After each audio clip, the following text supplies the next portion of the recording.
Introduction to MonitorGrid, a server health monitoring service.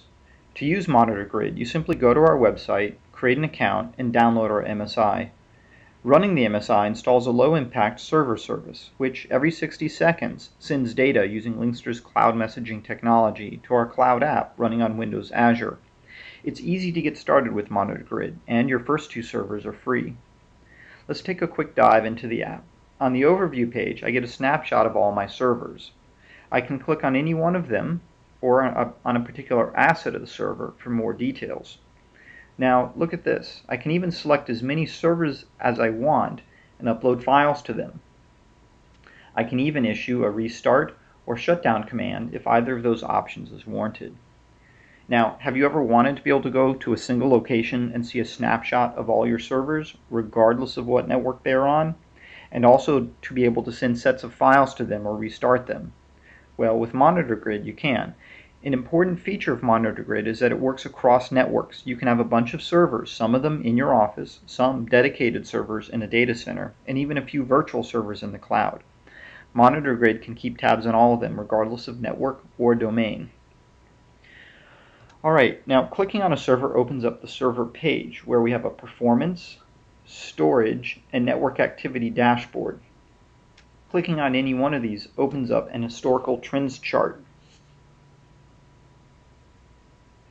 where you can look at the last hour, last 8 hours, last 16 hours, and last 24 hours of activities. The option to store and display data for longer periods of time is also available. On Preferences, this is where you go to enter the location for files uploaded to this server, as well as who gets alerts for when the server is not responding or when an asset threshold has been passed. For instance, using this slider, I can select the threshold for CPU alerts. As IT folks, we know that sometimes we do bring servers down on purpose, usually for scheduled maintenance or just a quick restart.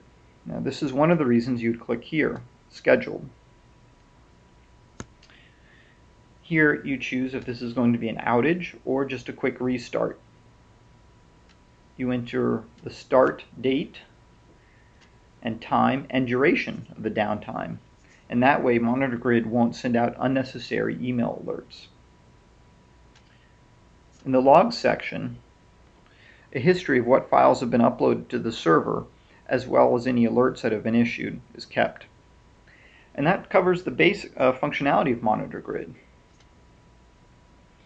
MonitorGrid makes setup a breeze, keeps the interface intuitive, and uses the right technologies, Linkster and Azure, to keep costs lower than expected while providing you a really high-class set of features. So go ahead and sign up for your free account today. Thank you.